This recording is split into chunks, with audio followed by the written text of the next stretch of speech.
అందరికీ నమస్తే. నేను మీ మరాఠా వెంకట సోమాజీ. మీ అందరికీ తెలిసిందే. గత 2 రోజులుగా మీ అందరికీ తెలుపుతూనే ఉన్నాను. 13వ తారీఖు ఈ నెల అనగా 2 రోజుల క్రితం తెలంగాణ రాష్ట్రంలోని కొమరం భీం జిల్లా దహగాం మండలం దహగాంకు చెందినటువంటి ఎల్కర్ మహేష్ గారు దంపతుల యొక్క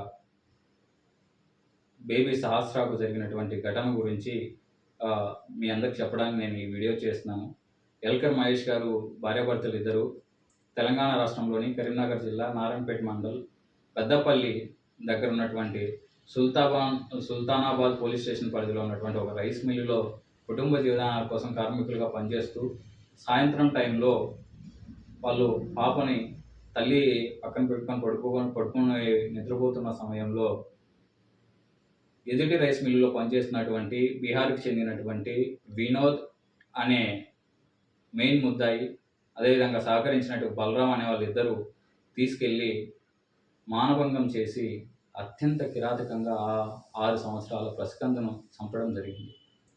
దీనిని తీవ్రంగా ఖండిస్తూ దీని యొక్క ముద్దాయిలైన వారిని కఠినంగా శిక్షించాలని, ఉరిశిక్ష విధించే వరకు ప్రభుత్వం దీన్ని వదిలిపెట్టరాదని, మరొక నిర్భయ అయ్యే స్థితి వరకు తెచ్చుకోవద్దని హెచ్చరిస్తూ, అదేవిధంగా బేబీ సహస్ర తల్లిదండ్రులకు తగిన న్యాయం జరగాలని, న్యాయం జరిగేంత వరకు మేము పోరాడడానికైనా సిద్ధంగా ఉన్నామని తెలియజేస్తూ, అదేవిధంగా ఆంధ్ర తెలంగాణలో ఉన్న అన్ని మరాఠా సంఘాలకి, ప్రతి మరాఠా బంధువుకు నేను చేతులు జోడించి మీ అందరినీ కోరుకుంటున్నాను. ఈ విషయంపై మీ యొక్క ప్రతి ఒక్కరి స్పందన అనేది అవసరం. ఇది మన ఇంట్లో జరిగిన పిల్లకులాగా భావించి అందరూ కూడా ఉద్యమించి దీన్ని ఒక స్థాయికి తీసుకొస్తే తప్ప ఇప్పుడున్న ప్రభుత్వాలు పట్టించుకునే స్థితిలో లేవు. లేకపోతే దీన్ని నార్మల్ పరిధిలో జరుపుకుంటారు.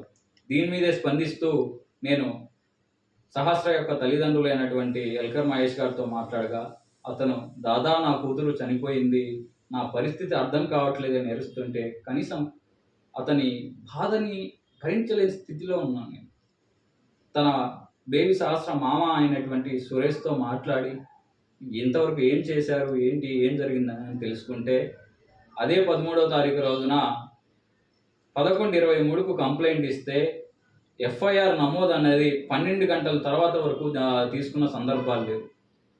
పోలీస్ ఎస్ఐ ఎవరైతే ఉన్నారో శ్రవణ్ కుమార్ గారితో మాట్లాడగా మేము ప్రాసెస్ చేస్తున్నామని చెప్పారు. డిఎస్పీతో ఏఎస్పీతో మాట్లాడగా ఫాస్ట్ ట్రాక్లో ఆ కేసు నడిపించే విధంగా, కఠినమైన శిక్షణలు వేసే విధంగా మేము కోరడం జరిగింది. అదేవిధంగా నెక్స్ట్ ప్రాసెస్లో మేము అన్ని జిల్లాల మరాఠా సంఘాల నాయకులకు, అదేవిధంగా మానవ సంఘాల వాళ్ళకి ఈ వినతి పత్రాలు వినతులు తెలియజేయడం జరిగింది. కొవ్వొత్తుల నిరసన, రాజకీయంగా నాయకుల నుంచి ఒత్తిడి, ప్రభుత్వం నుంచి ఒత్తిడి, పోలీసులపై ఒత్తిడి తీసుకొచ్చే విధంగా దీని మీద మేము చర్యలు తీసుకుంటున్నాం.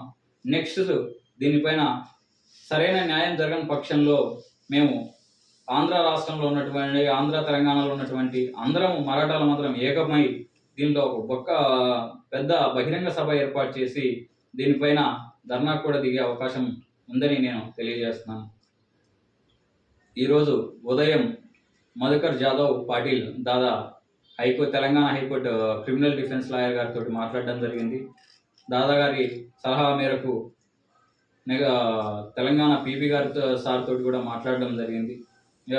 ఈ కేసును త్వరితగతిన శిక్ష పడేంత వరకు నాన్ బెయిలబుల్ వారెంట్ ఇష్యూ చేయాలని కూడా కోరడం జరిగింది.